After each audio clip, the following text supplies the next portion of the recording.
Our next speaker we have coming up, and then we'll be going live with our moderated panel discussion with all the speakers from this morning. We'd like to welcome Denisa Livingston up. Denisa is a food justice organizer and the Slow Food International Indigenous Counselor of the Global North.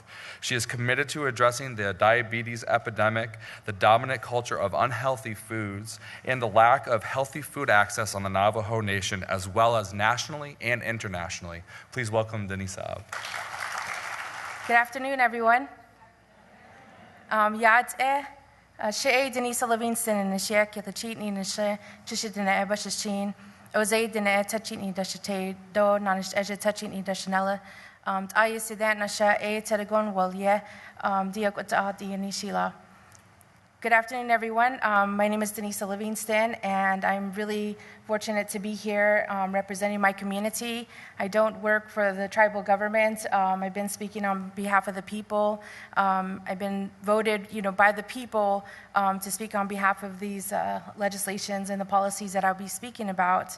And I'd just like to recognize the people in the land that we're on as well. Thank you to the Shakopee, Metawakan, Sioux community and everyone that's here and all the organizers that have invited me here and especially these two individuals here that has spoke. Thank you for thinking of us. I'm speaking from the community perspective. How many of you have heard about the Healthy Nation Act? Wow, like maybe 30%. Okay, so that gives me an idea. There's so much information that I like to share and also just have a few minutes. I am the last speaker, and the last speaker also before lunch too, but I also want to not forget that I do have swag, and I want to contribute to the giveaways. We made these cool pot holders because the work that we're doing is about joy and justice, and so I'll donate this to the giveaways and I'll put some swag on the table out there. So if you guys don't get any, come and see me. Well, for the unhealthy foods tax, the Healthy Nation Act, we, DCAA, Diné Community Advocacy Alliance, have been a grassroots organization since 2012, formally. We started in 2011, and one thing that we really stand on is Shana Daniglingo As Atneteto. And these are different variations of the saying in Diné. And this one here is really saying that we want to live a long life. Let's live a long life. And as difficult as it may sound, it's just as difficult to implement. So our work has really been based off of our work collectively with community members and really based on community currencies. How do we leverage skills, talents, expertise to create healthy change? And this has been such a process, and there are many challenges that we have faced. But really the good news is that through the work that we've been doing, the Healthy Nation Act, we've been able to raise over $5.8 million from this tax, and I'll explain a little bit about the funding. But at the end of 2017, it had generated over 1,000 projects. And so going beyond justice and equity, what we're really trying to do is reprogram our tongue for liberation and also liberation of the patriarchal oppression that we continuously face from our tribal government and also from food-related diseases. As I talk today, I'm really talking about community members and working with community members and talking about tradition meeting innovation. This is very important because we cannot have health unless we have healing. And this is really based on our experience that, for me, I did not have the power and the privilege to say that I'm going to study public health or I am going to be working on these legislations or policy. I was born into this. I come from a legacy of injustices. My grandfather died from direct contamination of uranium, and my mother was sent to boarding school, and here I am talking about our health epidemics. And so this is something that is very emotional. This is not something that, as community members, that we have an 8 to 5 mindset that, health is 24/7. 7 days a week, 365 days a year. And we're on this combat because I've been with family members that have had amputations, that have had different diseases, and I've been there in the health facilities with them. And so this is very near and dear to me as I speak on behalf of my people. And so the people here as we address injustices in the history, the concentration camp, through the long walk that our people were sent to Bosque Redondo, we're talking about having everyone involved to be a change maker, that from the young children all the way to the elders, that everyone has a place at the table, that we're creating new roles for society, that these community currencies are recognized, and that the narrative is owned and authored by tribal citizens. The laws and policies that I'll be talking about, this really goes to recognize that the media has really isolated the Healthy Denonation Act. Most people do not know the entirety of the work and also what is taken, and also the sister legislation that we pursued, and also the policies that were also pursued to accommodate them. The first one is really an emphasis on Diné and indigenous foods, and this one here, what had happened is we introduced one bill eliminating tax on healthy food. We are being charged 5% tax at that time, and we decided, that enough is enough. And people were going to the border towns and neighboring towns to buy tax-free healthy food, and we decided that we needed to write some laws. In both of the laws of the Healthy Denonation Act and the tax-free healthy food, these laws and the definitions of this, the people wrote, we wrote. We had to define all what is healthy. We also had to define what is unhealthy. And so this was the first to pass. We introduced it as one bill. That failed. We introduced it as two bills, and it passed. And then our former president, Ben Shelley, vetoed them. We went back to override his veto, and this one had passed first. And then the third time, we went back again and introduced the Healthy Denonation Act one last time, which was finally signed by the same president in 2014. So now the 6% sales tax that we have on the Navajo Nation is a tax on unhealthy food. And so people know this work as the junk food tax, quote unquote, but we know that there's junk and there's food. There's no such thing as junk food. It's fake news. So I really want to emphasize, that we need to be concentrating on the true title, the Healthy Denonation Act of 2014. We also had to define what Ian Bajol is, because when we were doing the research for unhealthy food, for junk food, we could not find scientific definition. And so this is not known as the junk food tax. It's known as the Healthy Denonation Act. And also these words did not exist in our language. So Ian means foods, and Bajol means the oppressive food, the fast casual food, the unhealthy food, and all the oppressive food, the non-nutritionist food, and all of those foods that just make us sick and make our people die.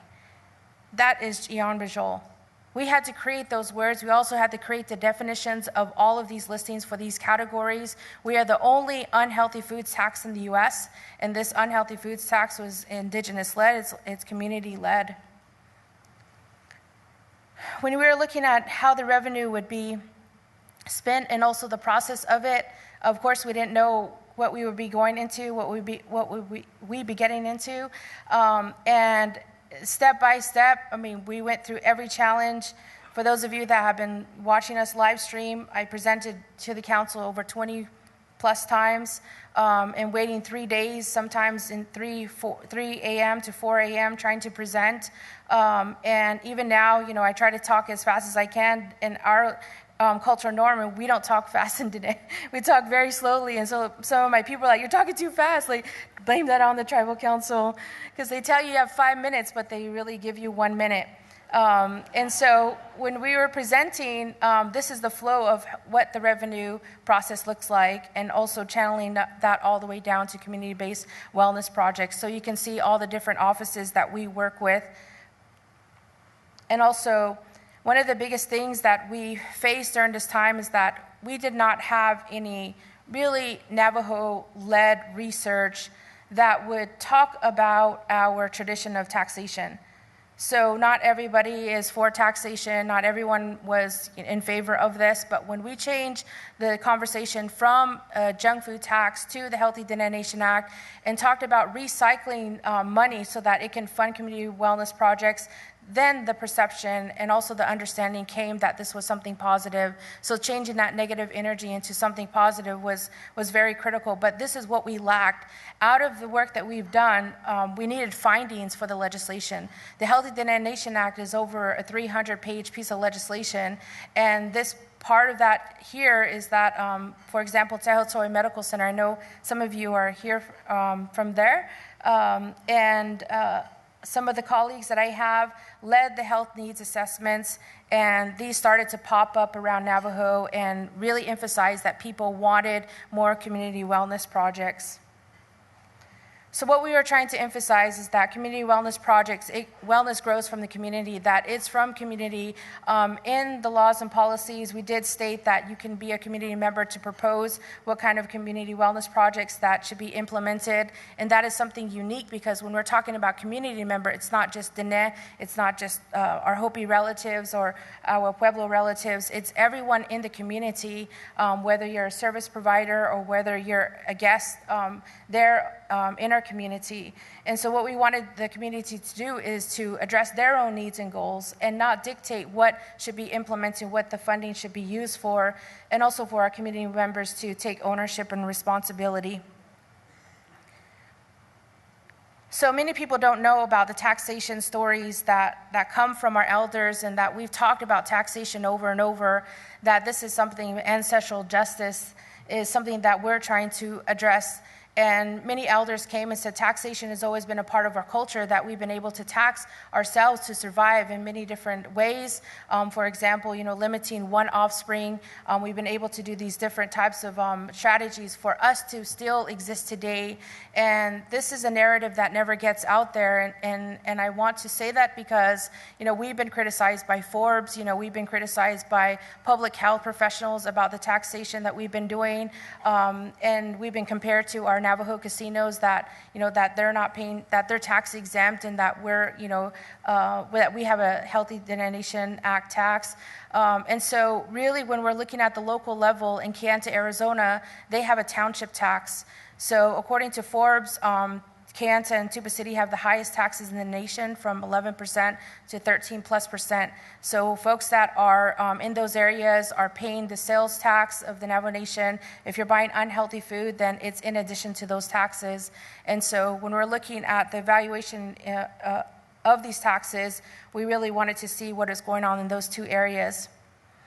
The cost of community wellness projects, we had a lot of different conversations happen on tribal council, and they were looking, at the millions, but we were like, if we have $5, if we have $10, we can definitely leverage that it's exponential. And so really the investment, the understanding of this is that, our people would understand, what $20 can do and what $100 can do. And so now that I said we raised over $5.8 million, 110 of our Navajo chapters are receiving this money to implement community wellness projects. And so one of the things that we had to do after passing the bills is a fund management plan. There's conversation about how this money was going to be used, whether that was going to be for scholarships and for roads, for road management, and different ideas that came about. But really, we wanted it to be for community wellness projects. And so this has been something that continuously we advocated for, that, the creativity has to come from the community, that we cannot impose, what their ideas should be, or dictate, what they should do. And so this was just a general list of what they can do. And people have said, Denisa, this is a dream list, because you can basically do anything, to promote health with the elders, with the youth, have a health library, use horse therapy.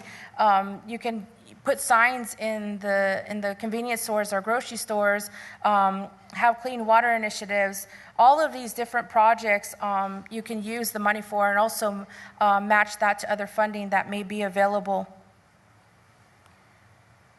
So part of the implementation has been a process, and even to this day has been a challenge, as we're still advocating with the new council and also with the new executive branch, that we really want to be a part, that the people need to be a part of the process, and especially that this has been community-led, it's been grassroots-led, that we want to be a part of the conversations, to be able to train, to be able to implement, to be able to enforce. And so we did a tour with all 110 chapters and guiding them how to use use the funding and the process of this with the Division of Community Development.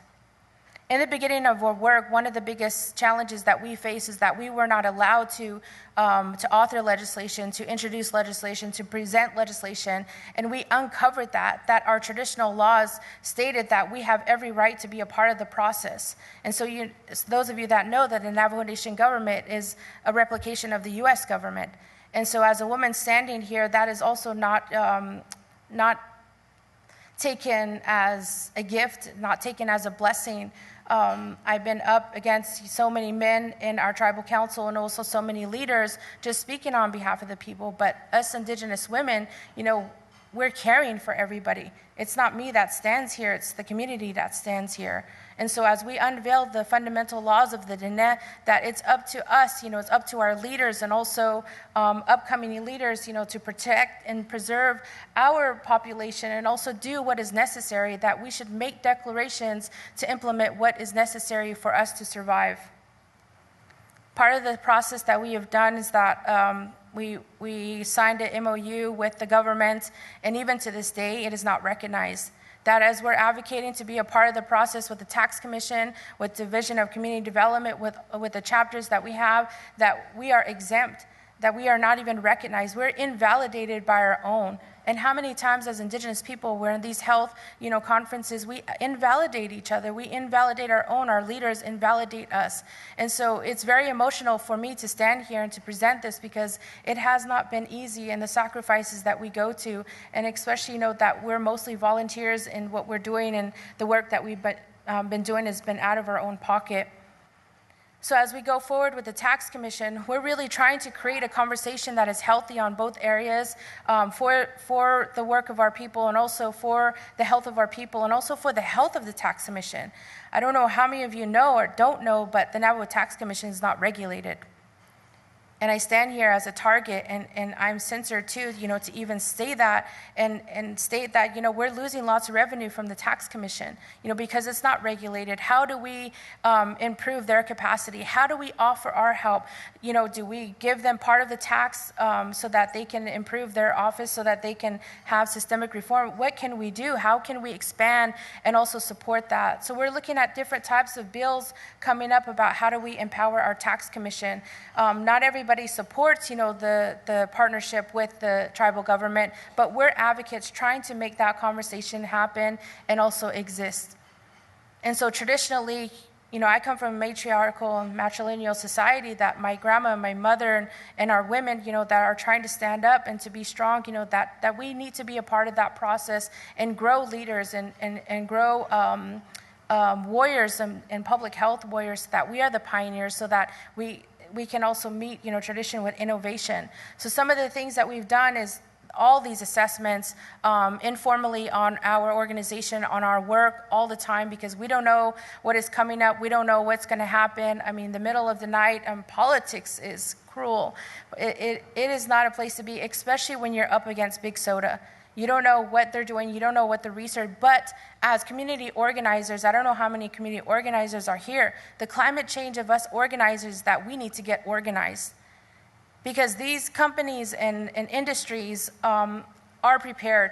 How many years down the road, 20, 30 years, 40 years down the road, and what are we doing? We need to continually be doing these assessments, political environment assessments, looking at, who do we network with and who are our trusted partners? Because when it comes to this work, it's not just anybody that could stand here. We had people wanting to join our group that supported smoking and said, oh, Denisa, we want to, join DCAA. But we had to stand our ground and say, that we need to be the ones, to make that acknowledgement and also to proclaim, that we're going to stand on, what we've done and also for future generations, because we are the ancestors of our descendants. We're the ones that are going to be making decisions. We are making the decisions. And so as we look forward, one of the things that I've been criticized for is listening to a lobbyist. And all I did, and I got criticized on social media, was that I offered this lobbyist a healthful bar, like a fruit bar, and also water. And I got criticized for being a traitor to just acknowledging their presence. And so, it's about joy and justice, right? And so as we look at the opposition, as we look at the arguments and the messaging, the strategies, Big Soda has hired our own people, has hired our own community members to be lobbyists against us. And they lobbied on the council floor. They lobbied in different areas and trying to get us to stop our work. And so this is actually one of the letters that came from this company right here. As you guys can see, it's in red and white, and offering an eco center, which is a water filtration system.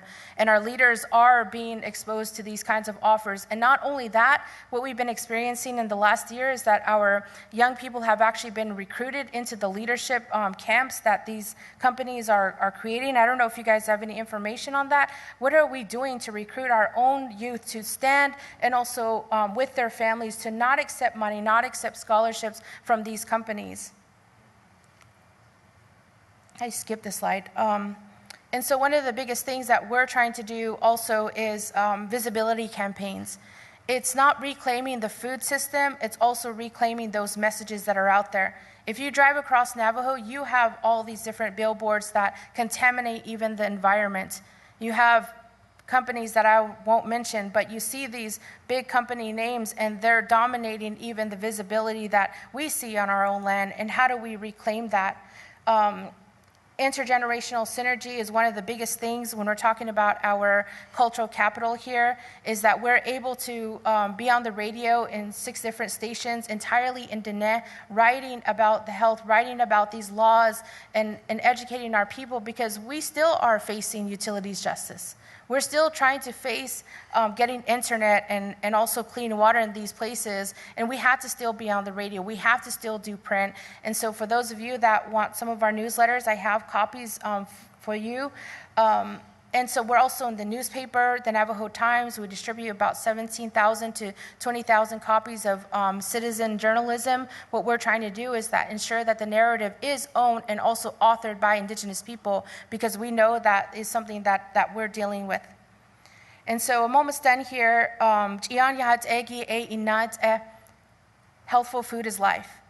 That is what we're here for, and that is what we're learning more about.